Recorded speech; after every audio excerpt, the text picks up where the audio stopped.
제 아이를 쓰레기처럼 버린 그 사람, 평생 후회 속에서 살게 만들어 주었습니다. 혹시 믿었던 사람에게 가장 비참하게 버림받았을 때 인간이 어디까지 독해질 수 있는지 아시나요? 사랑이라는 달콤한 말에 속아 모든 걸 내어주었지만 결국 돌아온 건 차가운 외면과 도망뿐이었습니다. 하지만 저는 주저앉아 눈물만 흘리는 나약한 피해자로 남지 않았어요. 내 아이를 지키기 위해, 그리고 그 인간의 추악한 가면을 벗기기 위해 제 인생을 건 완벽한 복수를 완성했습니다. 그 사람은 대외적으로 아주 유능하고 젠틀한 자산관리사이자 SNS에서는 수십만 명의 팔로워를 거느린 다정하고 정의로운 인플루언서였습니다. 남들의 시선을 엄청나게 의식하고 늘 선한 영향력을 베푼다며 위선을 떨던 사람이었죠. 저와 만날 때도 세상에 둘도 없는 로맨티스트인 척 온갖 가머니설로 저를 현혹했습니다. 하지만 제가 그의 아이를 임신했다는 사실을 알게 된 순간 그 인간의 진짜 본색이 드러나더라고요. 아직 준비가 안 됐다며 낙태를 종용하더니 제가 아이를 낳겠다고 하자마자 태도가 180도 바뀌었습니다. 제 연락을 전부 차단하고 잠적해버린 것도 모자라 나중에는 오히려 저를 꽃뱀으로 몰아세우더군요. 내가 어디서 누구 애를 배워와서 나한테 덮어 씌우냐며 제 주변 지인들에게까지 저를 이상한 여자로 소문내서 제 사회적 인생을 완전히 매장하려 했습니다. 자기의 화려한 커리어와 사회적 평판에 흠집이 날까봐 핏줄을 버리는 것도 모자라 저를 괴물로 만든 겁니다. 아무도 없는 단칸방에서 홀로 배를 움켜쥐고 울면서 저는 결심했습니다. 내 아이에게는 절대로 부끄러운 엄마가 되지 않겠다고, 그리고 그 인간의 그 잘난 평판을 제 손으로 가장 처참하게 부숴버리겠다고요. 저는 혼자서 악착같이 버티며 아이를 무사히 출산했습니다.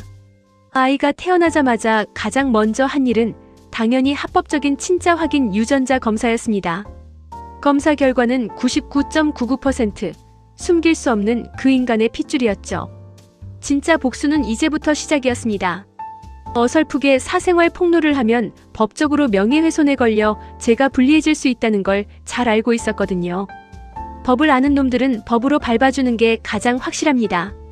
저는 조용히 변호사를 선임해서 인지청구 소송과 함께 과거 그 인간이 제게 보냈던 폭언과 낙태 종용 문자, 그리고 저를 꽃뱀으로 몰아세웠던 SNS 다이렉트 메시지들을 전부 증거로 수집해 법원에 제출했습니다.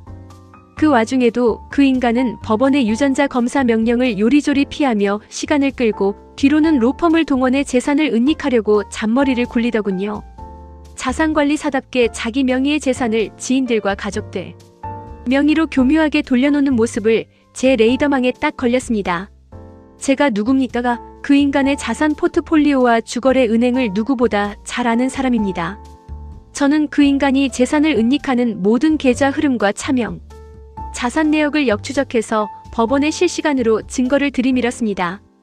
마침내 판결이 나던 날 법원은 제 아이를 그 인간의 친자로 확실하게 인정했습니다.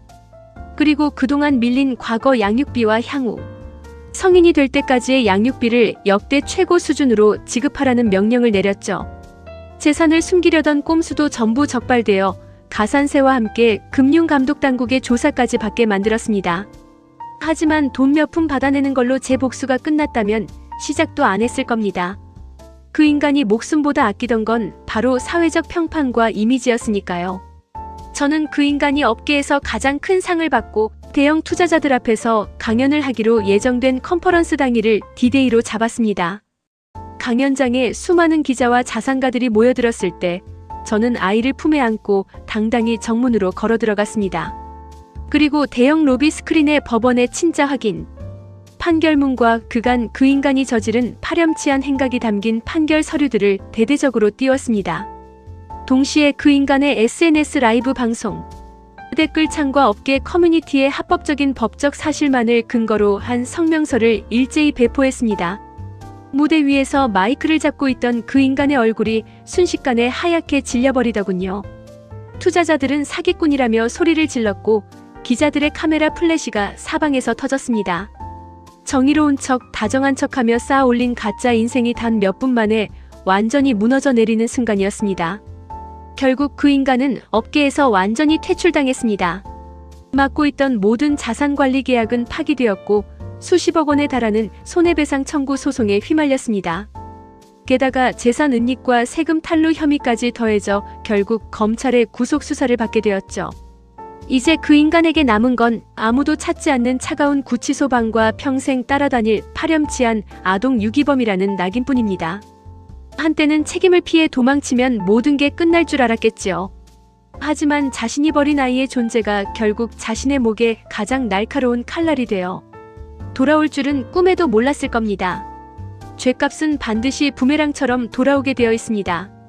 저는 이제 제 소중한 아이와 함께 그 어떤 누구보다 당당하고 행복하게 제 진짜 인생을 살아갈 겁니다. 구독과 좋아요는 큰 힘이 됩니다. 막장 5분과 함께 특별한 이야기를 함께 해보세요. 우리 주변의 이야기를 빠르게 만나보세요.